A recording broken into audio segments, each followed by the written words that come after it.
شمي ميريام ببهال ناي رينال نيرسي بعقمي قرب explain كقبر كفتني دحر زخون أدي تردأكم هاليو ويزي سمع هاليو لينو كتحتو تقولي هم مالتي دحر كابر زي قبركو أبز باوربوينت هالو هان لينو كأوتولي مالتي مجمرتا قدمي مجماري تبزعبا شكور تايب 1 تايب 2 እንታይ ምዃኑ ንምንታይ ሒዘና ትናቱ መድሃኒት ኩሉ ተገሊጹ እዩ ስለዚ ብንዕኡ ክገልጾ ዘለና ኮይኑ ኣይስምዐንን ግን ተኺልና እቲ ቀንዲ ኣብዚ ክንዛረበሉ ዝደለና ሽኮርን ኣመጋግባን እዩ እታ ሓንቲ ሓቂ ክንፈልጣ ዘለና ሃኒ ሽኮር መጀመርታ ክንከላኸሎ ንኽእል ሽኮር ሃሊና ሃኒ ጥዑይ ጌርና ኣብ ናብራና ክንነብር ከም ንኽእል ከም ተኻልእ ኖርማል ሰብ ክነብረኩም ዝደሊ ምክንያቱ ዓብ ነገር ኣይኮነን ከም ናይ ካልእ ሰብ ሂወት ዘለዎ ከምኡ ክነብር ንኽእል ኢና እንድሕር ጥዑይ መግቢ ኣመጋግባ ሃሊና ወይ ኤክሰርሳይዝ እንድሕር ጌርና ማለት እዩ ቅድሚ ናፍቲ ፓወርፖይንት ምእታወይ ሊኖ ሓቲትኒ ነይሩ ተዘይተጋገይ ብዙሓት ሰባት ብዛዕባ ማልኒትሪሽን ሓቲቶም ምዃ ነይሮም ንምንታይ ኢና ሪፈር ንበሃል ብጂፒ ወይ ናትና ዶክተር ሪፈር ዝብሉና ኢሎም ኣዛሪቦም ምዃ ነይሮም ቁርብ ንዓኣ ክገልፃ እሞ ብድሕሪኡ ናፍቲ ናይ ዳይት ክኸይድ እየ ማለት እዩ እዚ ማልኒትሪሽን ዝበሃል እንድሕር ሓደ ሰብ ትሕቲ እቲ ኖርማል ናቱ ክብደት ናይ ነብሱ እንድሕር ኮይኑ እዩ ማለት እዩ ዘጋጥም ከዓኒ መብዛሕትኡ እቲ ክህልወና ዘለዎ ኤነርጂ እንድሕር ዘይሃልዩና እንድሕር እቲ ክህልወና ዘለዎ ፕሮቲን ቪታሚን እቲ ሚነራልስ ናይ ነብስና ክህልወና ዘለዎ እንድሕር ዘይብልና ኢና ማልኒትሪሽን ዘጋጥም ማለት እዩ እዚ ክጋጥም ከሎ መብዛሕትኡ ንሪኦ ማለት እዩ ካብ ልዕሊ 65 ክሳዕ 75 ዘለው ሕሙማት ወይ ከዓ ሰባት እዩ ዝረአ እንድሕር ኣብ ንኣሽቱ ኮይኑ ከዓ መብዛሕትኡ ክረአ ዝኽእል እንድሕር ታሕቲ አይረን ሌቨል ሃሊዎም እንድሕር ትሑት ቪታሚን ዲ ሃሊዎም ወይ ናብ ብዝኾነ ምክንያት እንድሕር ሰርጀሪ ገይሮም ናይ ኢድዩ ናይ እግሪ ድዩ ብዘይገድስ ማለት እዩ ወይ ስንኩላት እንድሕር ኮይኖም ብከምዚታት ከጋጥም እኽእል እዩ ማልኒትሪሽን ማለት እዩ ከይተረድአና ሓሳብ ከዓኒ ዝኾነ ሕማም ንነዊሕ ግዜ ኣብ ነብስና እንድሕር ፀኒሑ እቲ ሕማም ከዓ ናትና ኣፐታይት እቲ ሸውሃትና እንድሕር ተዓፅዩ ወይ እንድሕር ኩሉ ግዜ ሕማም ድስምዐና ኮይኑ ወይ ተምላስ ብውፅኣት ገለ ብከምኡ እዩ እቲ ማልኒትሪሽን ዘጋጥም ማለት እዩ ሕጂ እቲ መምፅኡ ብጣዕሚ ብዙሕ እዩ እዚ ኢለ ክገልፆ ይክእል እየ ምክንያቱ ዓብዪ ቶፒክ እዩ ምክንያቱ ብዋላ ዲፕሬሽን ክመፅእ ይኽእል እዩ መብዛሕትኡ ሰብ ገሊኡ ኢቲንግ ዲስኦርደር ዘለዎ ኣሎ ኣብ ሰዓቱ ሰብ ክበልዕ ዘይክእል ወይ ቀጢን ከሎ መሊሱ ክቐጥን ዝኽእል ሜይቢ ናይ ሳይኮሎጂካል ፀገም ዘለዎ ሰብ ክኸውን ይኽእል እዩ ወይ ስንኩል ብሓፂሩ ብጣዕሚ ብዙሕ እዩ ሓሳብ ከዓ ሾሻፋት ክኸውን ይኽእል እዩ ሜይቢ እንድሕር ደይንካ ትነብር ኮይንካ እቲ ዝኣክል መግቢ እንድሕር ክትቀርብ ዘይትኽእል ኮይንካ ወይ እንድሕር ኣልኮል ንወስድ ኮይና ወይ ድራግ ንወስድ ኮይና ወይ ትሑት መነባብሮ እንድሕር ሃሊና ከዓኒ ከጋጥም ይኽእል እዩ እዚ ማለት ኣብ መንእሰያት እዩ እቲ መብዛሕትኦም ንሪኦ ማልኒትሪሽን ዝበሃል ከዓኒ ኣብ ሆስፒታል ዝኣቱ ከዓ ልዕሊ 65 ወይ ከዓ 75 ኮይኖም ሕማም ዘለዎም ወይ ሓሳብ ስትሮክ ክኸውን ይኽእል እዩ እንድሕር ነብስና ጥዑይ ገይሩ ክንቀሳቀስ ዘይክእል እቲ ናይ እንድሕር ፊዚካል ዊክነስ ሃሊና እዚኢታት ብከምዚኢታት ከጋጥም ይኽእል እዩ ማልኒትሪሽን ማለት እዩ ብሓሓሳብ ክርድአና ክእል ሓሓሳብ ከዓ ከይርድአና ይኽእል ግን እቶም ቀንዲ መፍለጢ ክንብሎም ንኽእል ግን እቲ ሰብ ሓሓሳብ እንድሕር ከምዚ ድራይ ማውዝ ወይ ንቑፃፍ እንድሕር ሃሊዎ ወይ እንድሕር ጨጉሩ ዝኸይድ ኮይኑ እዚኢታት ከዓኒ ወይ እንድሕር ብዙሕ ፑር ኮንሰንትሬሽን ወይ ብዙሕ ፎካስ ክገብር ተዘይክኢሉ ኣብ ነገራት ድኻም ድስምዖት ኮይኑ ከዓ እዚኢታት ሓደ ካብቲ መፍለጢ ክኸውን ይኽእል እዩ ማለት እዩ እዚ ንክንፈልጥ ክልተ ነገር ኣሎ እቶም ኣብ ሆስፒታል ዝኣተው ከምቶም ዓበይቲ ዝበልናዮ ማለት እዩ መብዛሕትኦም እዚ ማልኒትሪሽን ዝፍለጠሉ ነገር እቲ ስክሪኒንግ ክገብርሎም ናይ ስክሪኒንግ ማልኒትሪሽን ዝበሃል ንሱ ክገብሩ ከለዉ ከዓ መብዛሕትኡ ኣድሚት ክገብሩ ከለዉ ወይ ከኣትዉ ከለዉ መጀመርታ ኣብ ሆስፒታል after admission ክገብርሎ ናቶም ክብደትን ንውሓትን ወይ ከዓ እቲ BMI ንብሎ body mass index ክግበር ከሎ እዩ መብዛሕትኡ ግዜ ዝፍለጥ እቶም ኣብ ሆስፒታል ዘይኣተና ወይ ኣብ ንኣሽቱ ክፍለጠሉ ዝኽእል ከዓኒ out patient clinical appointment ክህልወና ከሎ ወይ ናብ GP ብዝኾነ ምክንያት maybe እንድሕር ብዝኾነ ወይ antibiotics ዝውሰድ ሃሊና ድዩ ወይ ዝኾነ vaccination ኢልና ምስ ከድና እቲ assessment ክገብሩ ከሎ ክፈልጥዎ ይኽእሉ እዮም ማለት እዩ ቅድሚ ሕጂ ሚዛንና ነበረን ብድሕሪኡ ዝኾነ maybe ኣብ 3 ወርሒ ድዩ ኣብ 4 ወርሒ ተመሊስካ ድሕሪ ብጣዕሚ ታሕቲ ኮይኑ ክፈልጥዎ ይኽእሉ እዮም ማለት እዩ ነዚ ከመይ ጌርና ንፈልጦ እንድሕር ኢልና ከዓኒ እቲ ሓደ ቱል ዝጥቀምሉ መሳርሒ ማስ ቱል ይበሃል እዚ ከዓ malnutrition universal screening tool እዩ ዝበሃል እዚ ስክሪኒንግ ዝገብሮ እንድሕር ሊና ተርእየና ኮይንካ ሼር ትብላት ኮይንካ ኣብ ፓወርፖይንት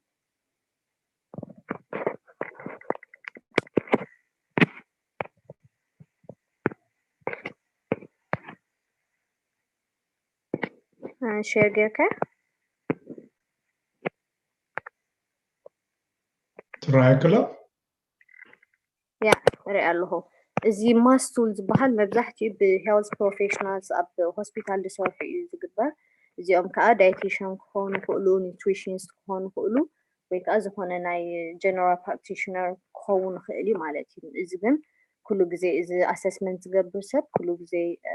ትሬኒንግ ዝወሰደ ወይ ከዓ ዝተማሃረሉ እዩ ማለት እዩ እዛ ማስ ቱል ክጥቀሙላ ከለዉ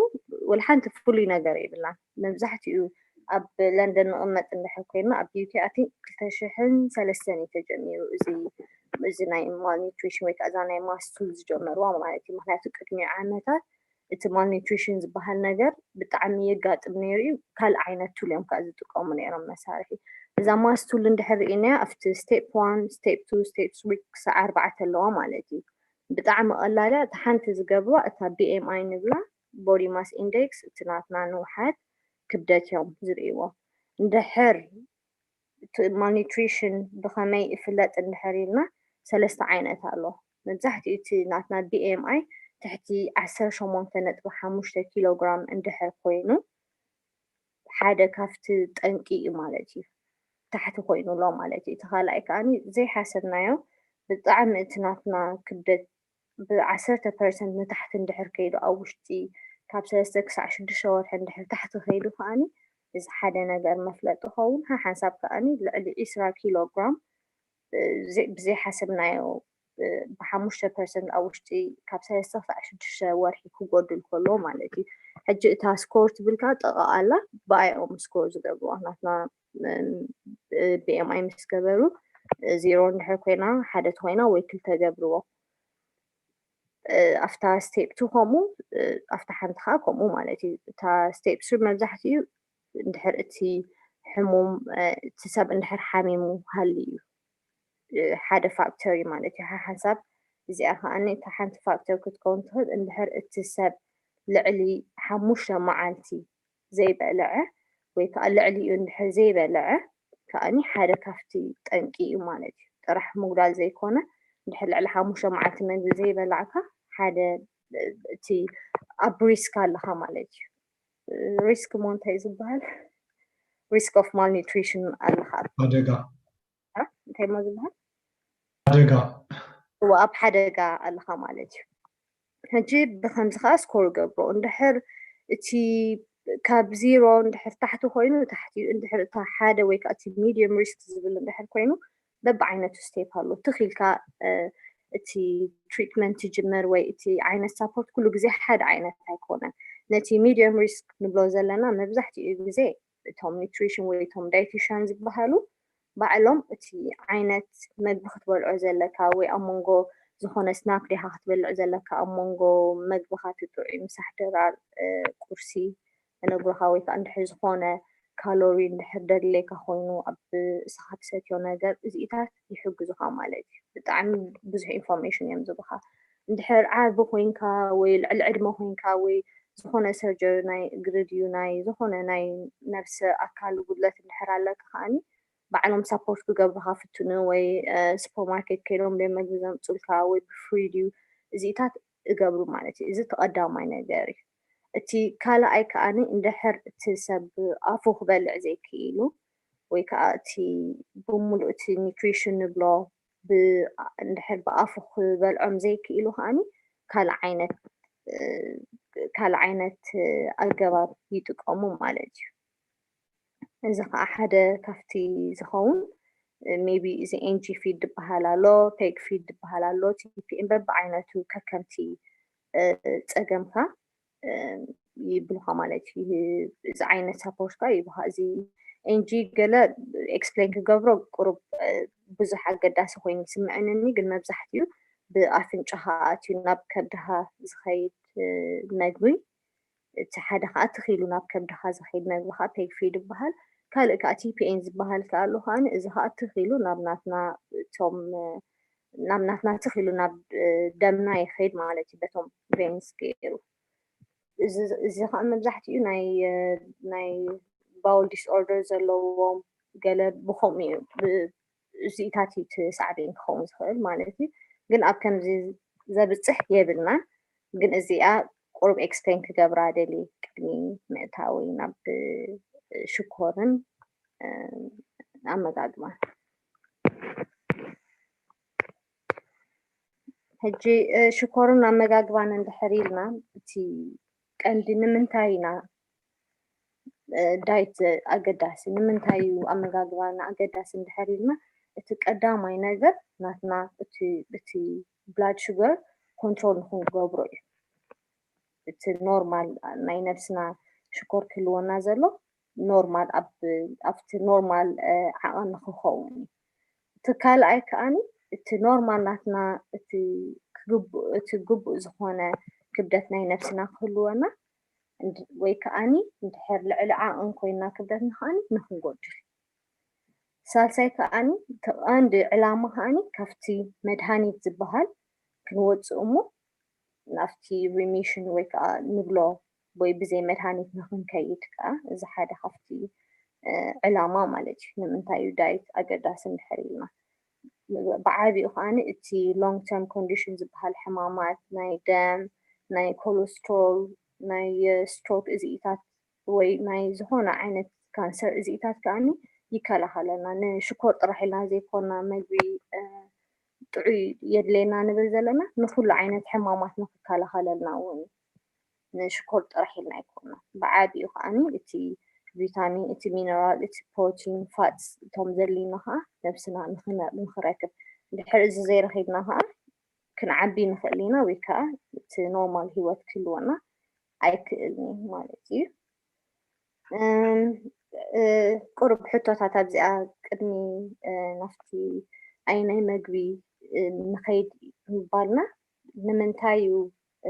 diabetic دايتي انتاي مالتي وين شكر أمجاجوا انتاي ندحريلنا كم حق ندحر متهم والحنتي فولي عينة مجبي ناي شكر يخاطر سرحيلا ويكا فولي عينة مجبي إزسن شكر زلوا ميلفا لتسارحك سأحجيلا مخناتو اتي نورمال سب كبالعو زهل اتي شكر زلوا سب كبالعو يخيد اتحانت في اللي انتايا كل منتاي كالوري أو وشتو خلو اللو ويكا أنا اتي عينة مجبي نشعو معالت نبالعو أبكندي كل ما أقولوينا زيادة في اللي مهناتو كل عينة سب كل عينة مجبو بالأخير مالتي اتي طعي أما جاجبا اتي بالانس دايت نبلو كل سب كبالعو يخير تحانت في اللي معس نبالعو كساعة كندي كالوري كلو اللو ويكا كساعة كندي نفعلالي انتاي كن قورس انتاي كن مساح انتاي كن تبر ويكا بتأمونغو طعموت قالنا نبلو خاني معس كنقبرو لنا وإنتاي كنوسد على الأبنى ينبر حدا فولي مجبيلو تسارح شكر إلا كوم تزهلو نيرو شكرسي أي محلوان مثلا دهر فولي مجبي نيرو ويكا إزي آسي كندزي راح بيعك هتحاول إخا زبها النجار اللي أبشكوا مالتي إذا خاطر بعلها تي كان جولن تارجت كلونا لو علامات ذنها إزي مهناتو كلي نجار أيقونا بعلها أنا نفسها ساعة انتاي كند منتاي عقاني زلينيكا بعلها كترحو زلفا نجار ምክንያቱ ሓደ ካልእ ሰብ ዝገበረልካ የለን እቲ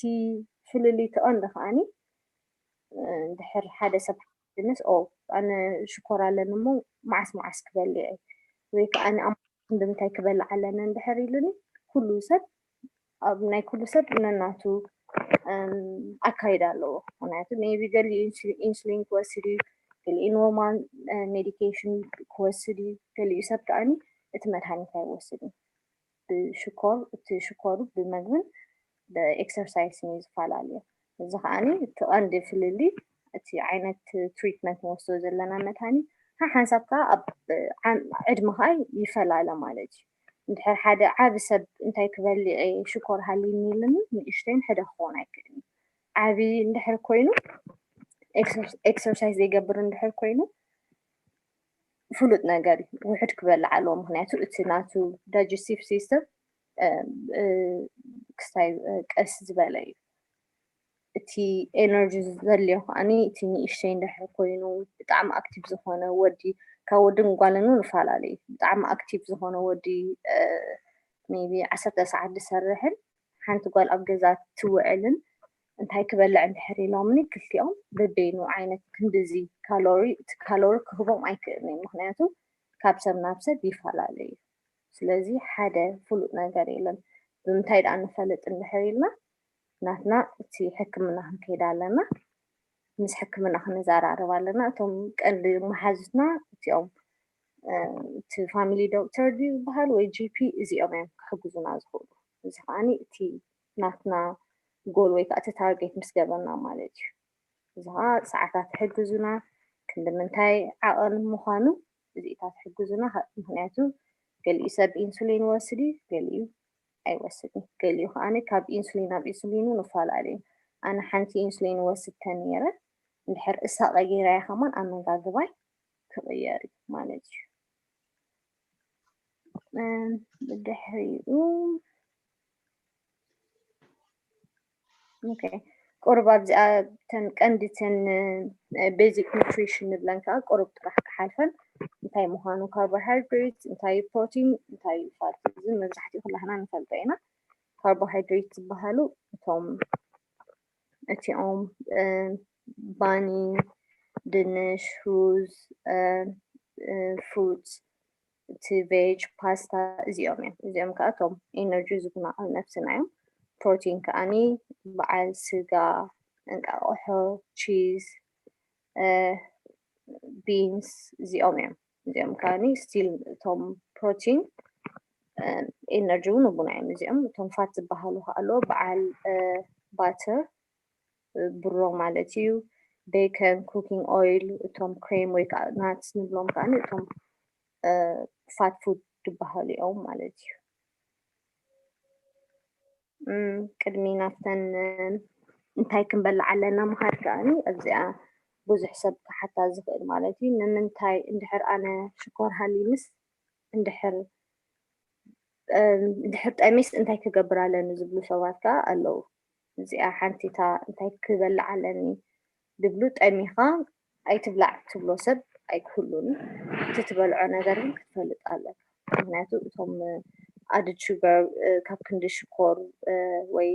ክሪስፕ ወይ ቾኮሌት ወይ ኬክ ካብ ትበልዕ እዚኦም ብቶም ስማርት ስዋፕ ዝበሃል ኣሎ ወይ ከዓኒ ባዕልኻ ክትቅይሮም ዘለካ ኣመጋግባ ኣለዉ እዚ ከዓኒ ሓደ ካብቲ ክትገብሮ ትኽእል ማለት እዩ እንድሕር ኣብ መንጎ ስናክ ደሊኻ ጣዓሞት ሜቢ ሳላድ ክትበልዕ ትኽእል ሰላጣ ወይ ካውሎ ክትበልዕ ትኽእል ሽጉርቲ ኮሚደረ ብጣዕሚ ፎኪስ ዝኾነ ዓይነት ነገር ክትበልዕ ትኽእል ኢኻ እንድሕር ኣነ ኣብ ናተይ ስናክ ሚልክሼክ ወይ ፀባ ዘለዎ ወይ ዝኾነ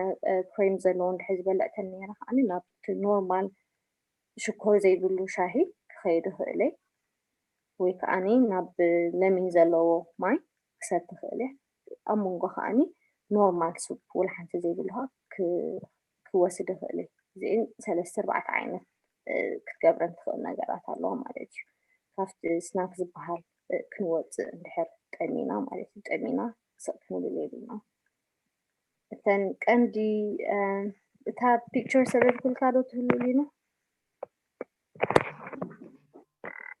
Yeah, let me just check it for you.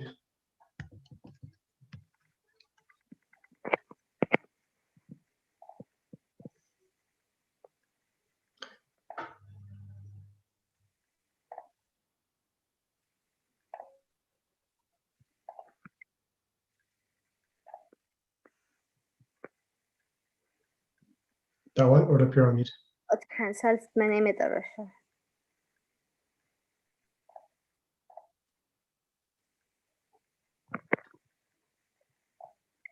Yeah.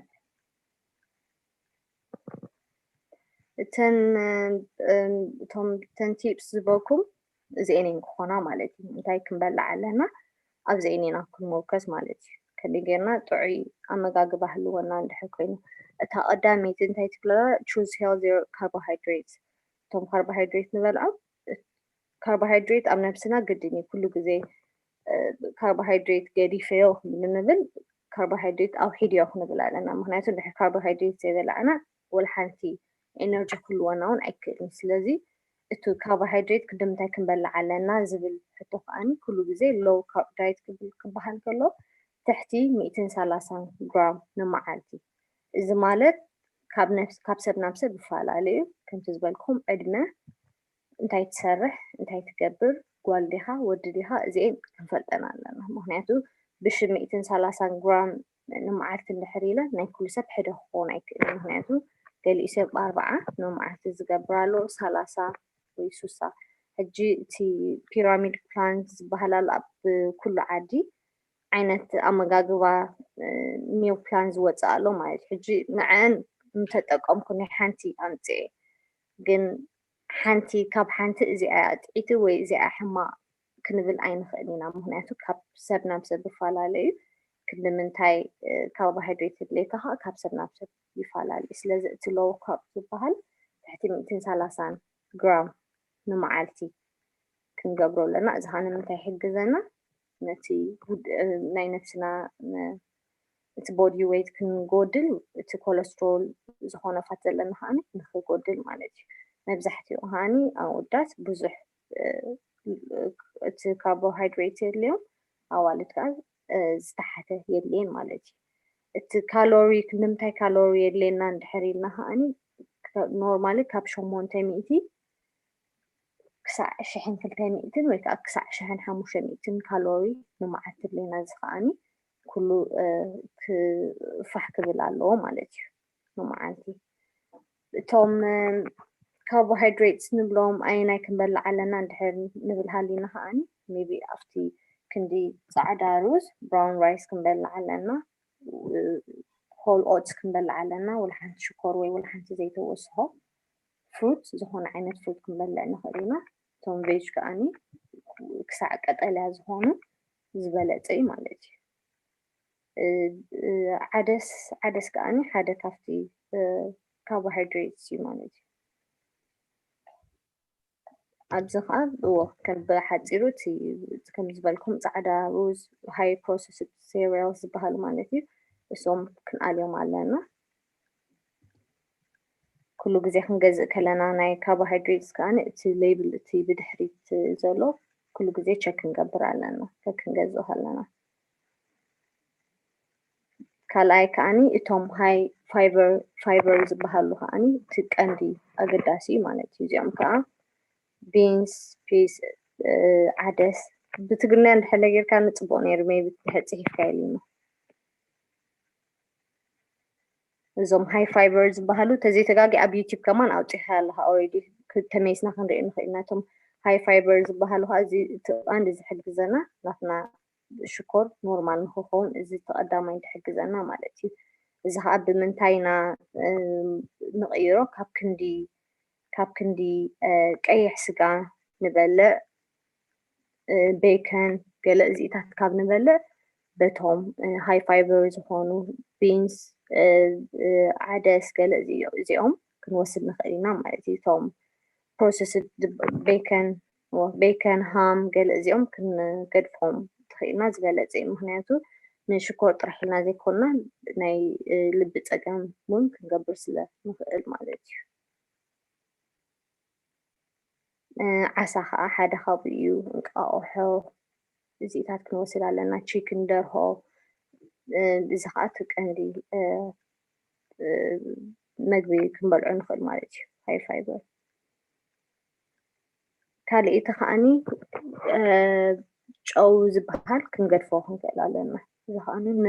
ንሽኮር ጥራሕ ዘይኮነ ንደም ንክጎድል ናይ ዝኾነ ናይ ሕማም ናይ ልቢ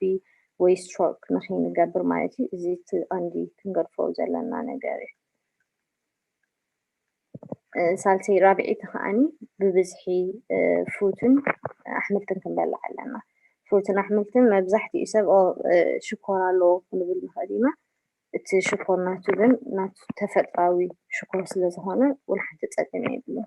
እቲ ፀገም ዘለዎ እንታይ እዩ ካብ ከምቲ ኣብ ዝሓለፈ ኢለዮ ነይረ ካብ ክንዲ ብሓንሳብ እቲ ፍሩት ምብላዕ ንመዓልቲ ኩሉ ቆራሪፅና ክንበልዖ ክንክእል ኣለና ኣውሒድና ድሕር ብሓንሳብ በሊዕናዮ ስቲል ሽኮር እዩ ሜቢ ክበዝሕ ይኽእል ዋላ እኳ ናይ ናቹራል እንተኾነ ግን ተፍርቂ ጌርና ኩሉ ክንመቃቅሎ ክንክእል ኣለና እቲ ኣድድ ሹገር ዝበሃል ከዓ በዓል ቾክሌት ብሽኮቲ ኬክ እዚ ከዓ ጠቕላላ ክንገድፎ ዘለና ነገር እዩ ውልሓንቲ ኣብ ናትና ዳየት ከነእትዎ የብልናን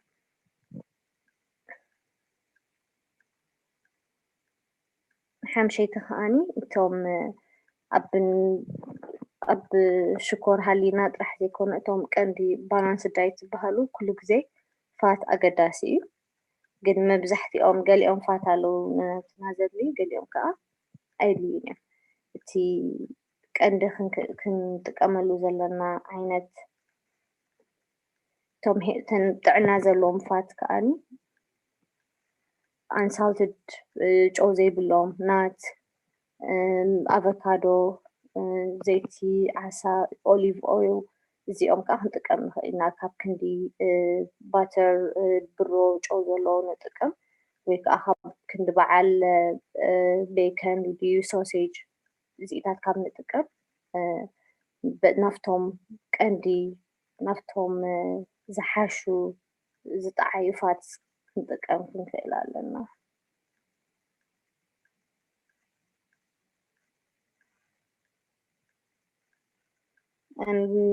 ሓንቲ ከዓ ክውስኻ ዝደሊ መብዛሕትኡ ሰብ እንድሕር ሽኮር ሃልዩ ምስ ክሰቲ ይኽእል ደ ንዝብል ከዓኒ ከም ኣነ ኣይትስተ ክብል ይኽእል ምክንያቱ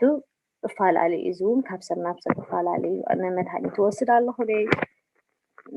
ማለት ኢንሱሊን ወስድ ኣለኹ ደ ኣይወስድን ኣለኹ ካብ ሰብ ናብ ሰብ እፈላለዩ ግን እቲ ንሰትዮ ዓይነት መስተ ብጣዕሚ ውሕድ ክኸውን ኣለዎ ምክንያቱ ንርእሱ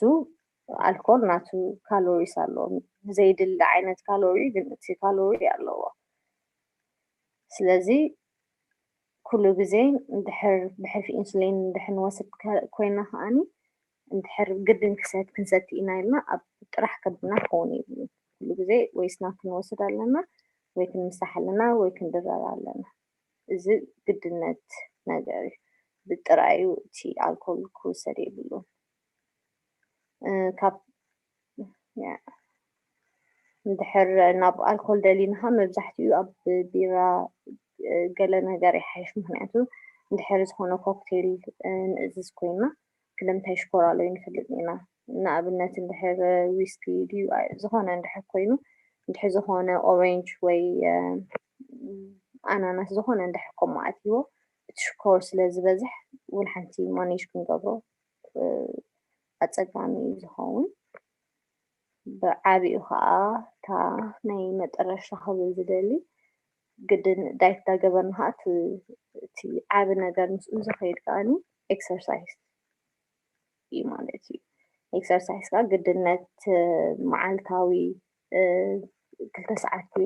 ወይ 3 ሰዓት ዘይኮነ ኣትሊስት